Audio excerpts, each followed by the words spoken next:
Hello there and welcome to another Stompy 51 miniature adventure. Today is going to be one from the garage, my old Norse Blood Bowl team. Largely because I've been listening to a book called The Children of Ashen Elm, A History of the Vikings by Neil Price, and because I've been watching Vikings Valhalla, which is a bit dire frankly, so I've stopped. Who knew that Valhalla was actually pronounced Valhul? And so I thought I'd have a quick think about how my old team fits into the model equivalents of the current Games Workshop plastic. Are they called Norse Raiders, Norsca Raiders? With a particular focus on trying to work out what I'm supposed to do about the fact that I actually haven't got two of the players on the left, which are female Valkyries. So what you've got to remember is that these miniatures were from a time when Blood Bowl was effectively out in the cold and Games Workshop had largely abandoned it. But loads of mostly European manufacturers, where I think the game was quite a big thing, they happily made loads of alternative miniatures. And I used to have a lot of fun mixing and matching.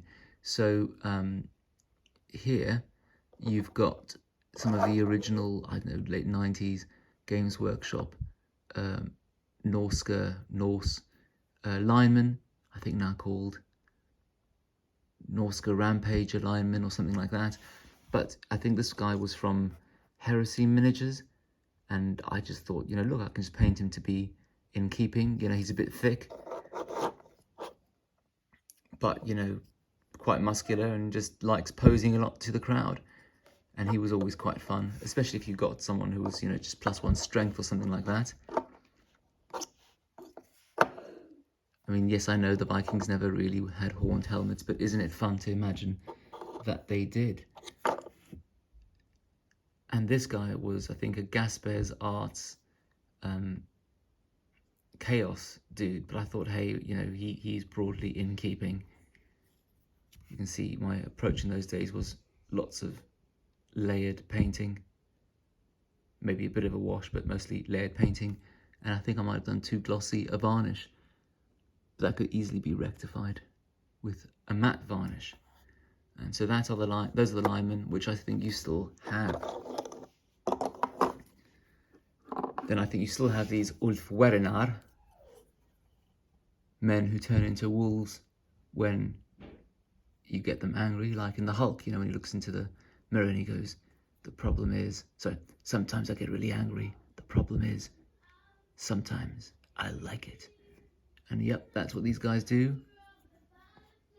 Don't mind the poor singing in the background.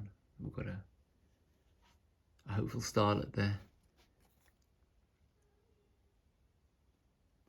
Again, these days I probably wouldn't do the eyes, because no matter how well or badly you do them, well, at least I do them, they always end up looking slightly goofy. And those were the days when I still had fun painting gems. Also, I used to really get into my teams. I used to sort of paint the skills they got on their bases, even if they subsequently then died short and sharp, painful deaths. And they kind of tower, as they should do, over their lineman brethren.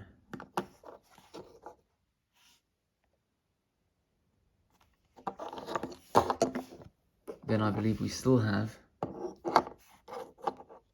Berserkers in the lineup, even in the new rules. And these are from Gaspez Arts, and the Gaspez Arts miniatures were fantastic. The sculpting was fantastic, the casting was fantastic, but they tower over a normal bloke. But then again, that is the point. They are almost demigods amongst the Norse. I mean, these days, would I bother going into all this time and trouble of painting kind of woad tattoos or war paint? Then again, I suppose the point is, in those days, all I was playing was Blood Bowl in this quite fun and funky central London club that used to meet in pubs in and around central London. I mean, I used to turn up and just get mauled unless the person had really bad dice. But you know what? It was fun and it was educational. I think they still meet up. If I went now, I'd definitely get mauled. And then I think in the new lineup, they've got Valkyries to kind of give a bit of diversity, and also because they've obviously been watching Vikings, where Lagertha and her shield maidens tend to be a slightly ahistorical fixture, but nothing wrong with that. And I wonder if I can just use these guys as Valkyries. I was listening to the Children of Ashen Elmer, a kind of a new history of the Vikings based on the kind of new information that they have, because no matter how much, no matter how good any older books you've got about the history of anything, I find because of the constantly changing new archaeological finds and new scientific kind of environmental kind of historical awareness, they kind of find new things. And they were explaining how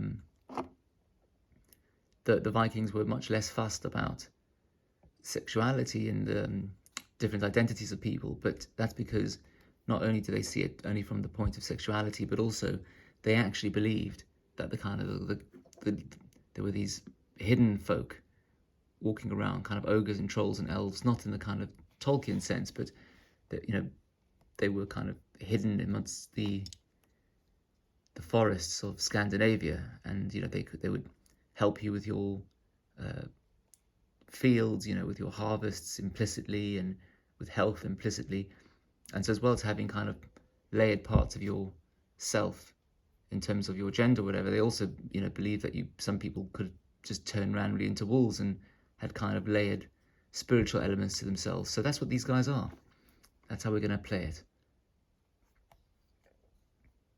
Not only do they kind of feel that they turn into boars at night, I mean bears at night with their little cut off bear mitts, but they turn into women overnight as well as Valkyries. Though Valkyries, according to this book, were more kind of sexualized demonic creatures, something like from Slaanesh, rather than, you know, a Brunhilde type from a Wagner opera. So there you go. So that's what these guys turn into at night, just to keep in line with the current Games Workshop range. So they'll have to do for these two.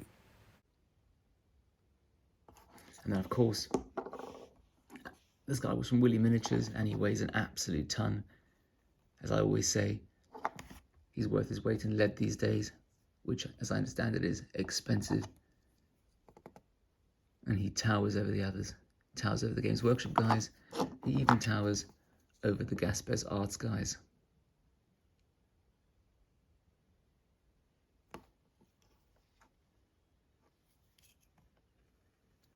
The only issue now is what to do about that pig, the beer boar. But I think, strangely, I have a solution to that. Either way, I think that's enough for today, and the piggy can be a story for another time. Have a great day or evening wherever you are, and I hope to see you around soon. There'll be plenty more from the garage in the future.